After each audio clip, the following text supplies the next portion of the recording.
ابا کی تمام چیزیں ضرورت مندوں میں تقسیم کر دی. اچھا کیا. میرے لیے تمہارے ابا کی یاد ہی کافی ہے. میں کبھی اس کی جیب سے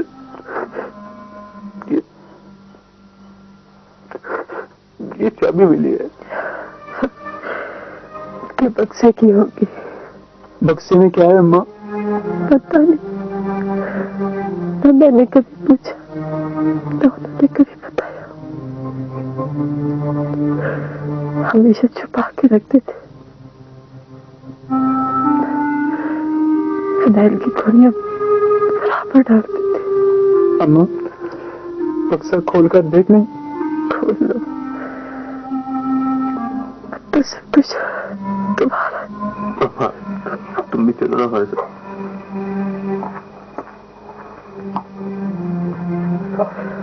نہیں یہیں گیا.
خوشبو ہے اب کسی دوست نے دی ہوگی.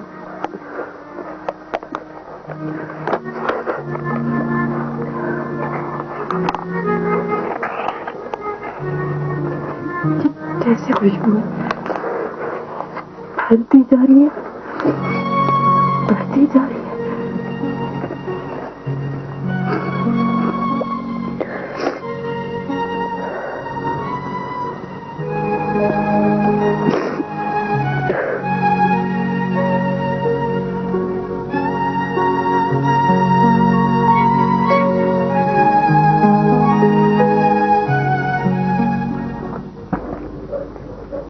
بھائی ابا کے نام کراچی سے پتہ ہے. کس نے بھیجا ہے؟ کوئی وکیل ہے آفتاب حسین. کھول کر دیکھ لیں. مبشر کیا ہے یہ؟ کس کا خط ہے؟ اماں ابا کے نام یہ خط آیا کراچی سے، مزمل اسے کھولنا چاہ رہا ہے۔ نہیں، تمہارے ابا نے کہا تھا کہ ان کے ہر معاملے میں شاہ جی سرکار سے مشورہ کرو۔ ٹھیک ہے ماں، ہم یہ خط شاہ صاحب کے پاس لے چلتے ہیں۔ چلو بھائی۔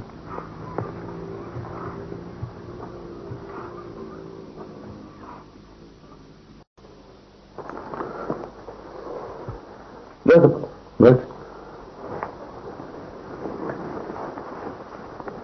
ٹھیک ہے شاہ صاحب، ابا کے نام یہ پیکٹ آیا ہے کراچی سے، اب آپ بھی فیصلہ کریں کہ اسے کھولنا چاہیے یا نہیں۔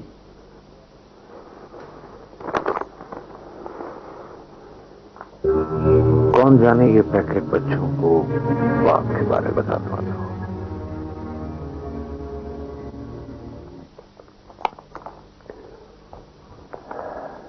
اس کو کھل کر پڑھ لو۔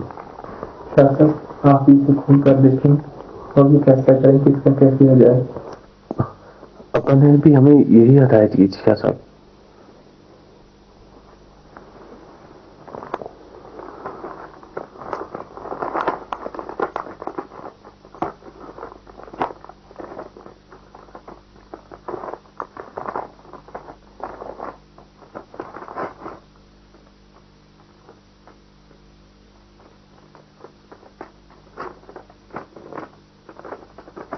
علائی بخش صاحب، آپ کو حیرت ہوگی کیونکہ آپ مجھ سے واقف نہیں۔ میں اپنا تعارف کرا دوں، میں محترمہ سعدیہ بیگم کا وکیل ہوں۔ پچھلے 20 سال سے ان کے مالی اور کاروباری امور کا نگران ہوں۔ کچھ 6 ماہ پہلے بیگم صاحبہ نے مجھے طلب کر کے ایک خط اور آپ کا پتہ دیا اور ہدایت کی کہ ان کی موت کے بعد یہ خط آپ کو پوسٹ کر دوں۔ آپ کو یہ جان کر دکھ ہوگا کہ چند روز پہلے 7 ذی الحج کو رات 10:30 بجے محترمہ سعدیہ بیگم کا انتقال ہو گیا۔ ان کی ہدایت کے مطابق آپ کی امانت کوریئر سروس کے ذریعے آپ کو ارسال کر رہا ہوں۔ والسلام، آفتاب حسین ایڈوکیٹ۔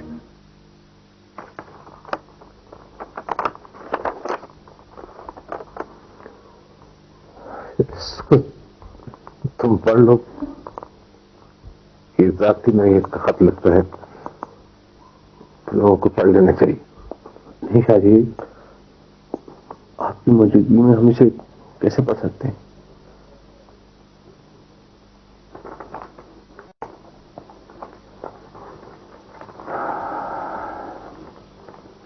علائی بخش تو لوگوں کے سامنے اپنی ساری زندگی کھول کے رکھ دینا چاہتا تھا۔ اس نے مجھ سے یہ بات کی تھی، لیکن وہ بے بسی محسوس کرتا تھا کہ آپ لوگوں کو کیسے تھے۔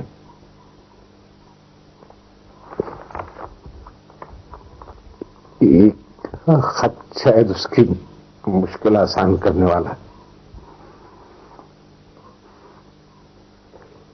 اس خط سے شاید تم اپنے باپ کو سمجھ سکو۔ اس کو کھولو، پڑھو، یہ تمہارا حق ہے۔ شاہ صاحب،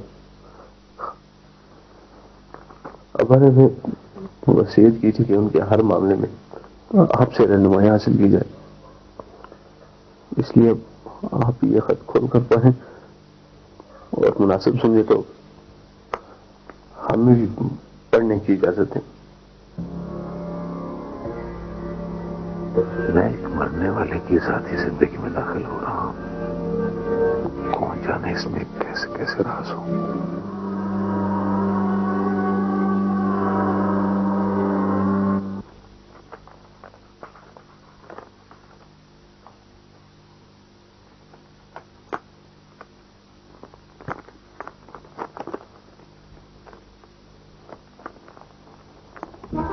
عزیز دوست، السلام علیکم۔ مجھے بھول گئے ہو نا؟ اچھا بھی تو بہت بیت گیا۔ درمیان میں کئی بار تمہیں خط لکھنے کو جی چاہا، لیکن سوچا وہ مقصد ہی فوت ہو جائے گا، جس کے لیے اتنی اذیت سے یہ خط تمہیں ملے گا تو میں اس دنیا میں نہیں ہوں گی۔ شرم آتی تھی، اسی لیے یہ سوچ رکھی کہ یہ خط میرے بننے کے بعد تمہیں پوسٹ کیا جائے۔ میری ایک بہت بڑی عزت تم سے وابستہ ہے۔ وہ غرض نہ ہوتی تو شاید اب بھی تمہیں خط نہ لکھتی. اس غرض کے لیے ضروری ہے کہ تمہیں یہ سب کچھ بتاؤں تاکہ تم میری غرض پوری کر سکو. اس خط میں کچھ اطرافات ہیں اور کچھ انکشافات. اس یقین کے ساتھ پڑھنا کہ ایک ایک لفظ سچ ہے. کوئی مرنے والا جھوٹ تو نہیں ہوتا. میں صرف سچ لکھ رہی ہوں تو بے حجاب ہو کر لکھ رہی ہوں. برا لگے تو مجبور سمجھ کر معاف کر دینا لیکن میری غرض ضرور پوری کر دینا. تم عمر بھر یہی سمجھو گے کہ تم نے مجھے پہلے دیکھا. حالانکہ ایسا نہیں ہے. میں نے پہلی بار تمہیں ساحل سمندر پر دیکھا تھا لیکن تم نے مجھے نہیں دیکھا. تمہیں شاید یاد بھی نہیں ہو. آج میں اعتراف کر رہی ہوں کہ مجھے پہلی ہی نظر میں تم سے محبت ہو گئی تھی. میں سوچتی تھی کہ یہ میرے ساتھ عجیب ہوا ہے. شاید تمہیں کبھی دوبارہ دیکھ بھی نہیں سکوں گی لیکن زندگی بھر تم سے محبت کروں گی. پھر ایک دن میں نے تمہیں تاریخ روڈ پر فٹ پاتھ پہ بیٹھے ہوئے دیکھا. میرا دل یوں اچھلا جیسے کوئی خزانہ مل گیا ہو. میں بہت خوش ہوئی. تمہیں اپنی طرف متوجہ کرنے کے لیے میں نے جان بوجھ کر بیگ نیچے کرا دیا. پھر قسمت تمہیں میرے گھر موسم بنا کر دی گئی. اللہ جنت نصیب کرے. میرے پاپا کو بہت اچھے انسان تھے. انہوں نے تمہیں پرکھا اور پھر میرا ہی ڈرائیور بنا دیا. کیا کر سکتی تھی؟ فیصلہ کرنے والے نے تو فیصلہ کر دیا کہ مجھے تم سے محبت کرنی ہے لیکن یہ معلوم نہ تھا کہ محبت کیسے کی جاتی ہے. یہ میں نے تم سے سیکھا. میں جانتی تھی کہ تمہیں بھی پہلی نظر میں مجھ سے محبت ہو گئی تھی. تم مجھے کالج لے جانے لگے تو میری آنکھیں خواب دیکھنے لگی. میں نے سوچا تمہیں ڈرائیوری چھوڑ کر بڑا آدمی بننے پر راغب کر دوں.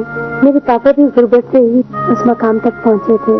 پاپا تمہاری مدد بھی کرتے تھے لیکن تم سے گفتگو ہوئی تو میری آنکھیں کھل گئی. میں نے سمجھا کہ حقیقت پسندی کیا ہے اور اس کے تقاضے کیا ہیں. تم جو تھے وہی رہنا چاہتے تھے. اب میں سوچتی ہوں کہ تم ٹھیک تھے. تم میری خاطر سمجھوتے نہیں کر سکتے تھے. تمہیں مجھ سے محبت تھی تو اس کے لیے تم اس پر مجبور نہیں تھے. پھر میری سمجھ میں یہ بات آ گئی کہ تم نے مجھے پانے کا کبھی سوچا ہی نہیں. تم مجھے پانا ہی نہیں چاہتے. تمہاری محبت بے غرض اور بلند ہے. میں تم سے محبت کرتی تھی. تمہاری خاطر سمجھوتے بھی کر سکتی تھی لیکن میرے اور تمہارے انداز میں ایک بہت بڑا فرق تھا. تم محبت کیے جاتے تھے لیکن تمہیں میرے جذبات اور محسوسات سے کوئی غرض نہیں تھی. محبت مجھ پر کیسی اثر انداز ہوگی تم نے کبھی سوچا ہی نہیں. جبکہ مجھے تمہاری فکر تھی. میں تمہیں پہنچنے والی تکلیف کے ہر امکان سے ڈرتی تھی. میں نے محسوس کیا کہ شہر کی خواتین کے بارے میں تمہارے نظریات کچھ اور ہیں. یہ غلط تھے. میں تمہیں سمجھا سکتی تھی. تم قائل بھی ہو جاتے مگر میں نے ایسا نہیں کیا. مجھے تمہارے نظریات کی اس خامی ہی سے فائدہ اٹھانا تھا. اس لیے میں نے تمہارے لیے شاہد کا ہوا تخلیق کر ڈالا. میری سوچ یہ تھی کہ یا تو تم رقابت میں مبتلا ہو کر میری تجویز کردہ سمجھوتے کو قبول کر لو گے یا پھر مجھے برا سمجھ کر میری محبت چھوڑ دو گے اور نفرت کرنے لگو گے. اب سوچتی ہوں میری سوچ بچکانا تھی. دونوں میں سے ایک ساتھ بھی نہ ہوگی. شہر کی لڑکیوں کے بارے میں تمہارا نظریہ اور پختہ ہوگا. میں پیچھے نہیں ہٹ سکتی تھی. یونیورسٹی میں خود کو برا ثابت کرنے کی کوشش کرتی تھی لیکن تمہارا کچھ نہیں بگڑا. ہاں عشق کا مفہوم مجھ پر واضح ہوتا گیا. لائی بخش شاید میرا کزن الفائلہ کا شوہر تھا اور مجھے بہن کی طرح سمجھتا تھا. اسے تو پتہ بھی نہیں چلا کہ میں نے تمہیں کیسے بدگمان کیا. یونیورسٹی میں جب بھی تم میرا کسی لڑکی کے ساتھ جانے کا تصور لے کر واپس جاتے تو میں چھپ کر تمہیں دیکھتی رہتی. ممی ابتدائی سے تم سے چپتی تھی اور ان کا چلنا بے سبب ہی نہیں تھا. ماں بیٹی کی ہر نظر ہر لہجہ اور ہر خواہش پہچانتی ہے. تم نہیں جانتے کہ میں نے کتنی دردناک راتیں نیند سے لہریں لگائی ہیں. آدمی اچھا ہو مگر خود کو بدترین ثابت کرنے کی کوشش کر رہا ہو کیسی حیثیت سے گزرنا پڑتا ہے تم سوچ بھی نہیں سکتے. مگر اس کا نتیجہ کچھ بھی نہیں نکلا. یہ میری صحت تباہ ہونے لگی. پھر وہ واقعہ پیش آ گیا جب ممی نے تم پر چوری کا الزام لگایا. اس وقت میرے غم و غصے کی کوئی حد نہیں تھی. میں ممی کا کیا بگاڑ سکتی تھی. میں جانتی تھی کہ تم سچے اور خوددار آدمی ہو. مجھے یقین تھا جب تم ملازمت چھوڑ دو گے کہ مجھے اندازہ ہوا کہ تمہارا ایسا کوئی ارادہ نہیں. میں نے سمجھ لیا کہ تم مجھ سے یوں ہی بے لوث محبت کرتے رہو گے اور اپنی پوری زندگی ایسے ہی بگاڑ دو گے. اتنا اچھا آدمی ایسے انجام کا مستحق نہیں ہوتا. تو مجھے بھی یہ معلوم تھا کہ ممی ہر روز کسی نہ کسی بہانے تمہیں ذلیل کرتی رہیں گے اور تم میری محبت کی خاطر سب کچھ سہ لو گے. الہی بس میں تمہیں ایک کامیاب انسان دیکھنا چاہتی تھی. میں نے فیصلہ کیا جب تمہارے جانے کا وقت آ گیا ہے. وہ بہت تکلیف سے فیصلہ تھا اور نتیجہ حاصل کرنے کا جو طریقہ میں نے اپنایا وہ زیادہ اذیت ناک تھا. اس وقت میں نے خود کو تمہارے سامنے بالکل گرا دیا، خود کو دلیل کر دیا.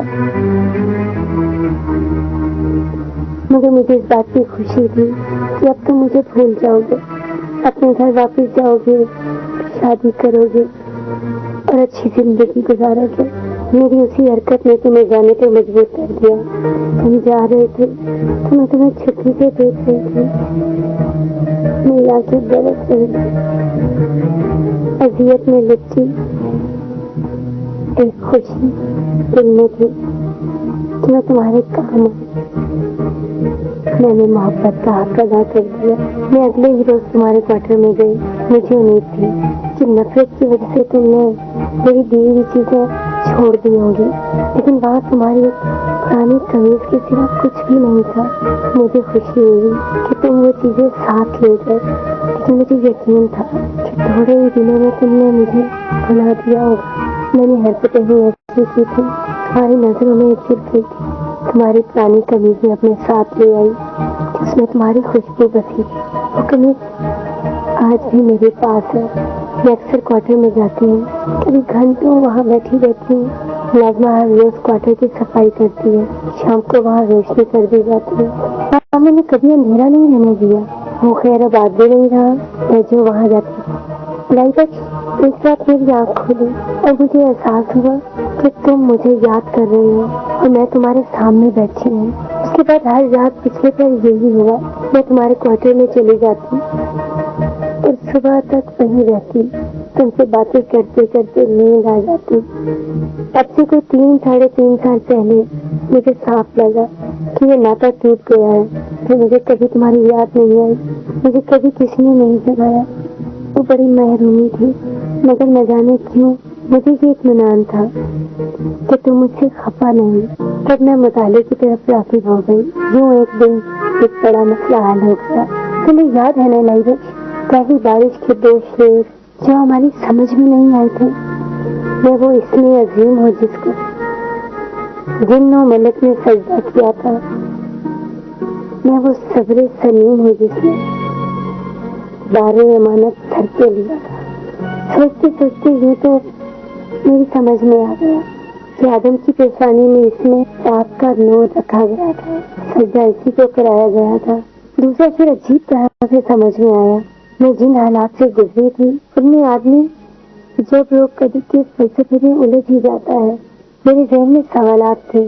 کیا میں چاہتی تو تم سے شادی کر سکتی تھی؟ کیا یہ میرے اختیار میں تھا؟ تمہاری محبت تو مجھے زبردستی سونپی گئی تھی. ایک دن میں کتاب پڑھ رہی تھی. کتاب کے مطابق انسان کی عظمت اسی میں ہے کہ اس نے اللہ کی ایک عظیم امانت کا بوجھ اٹھایا.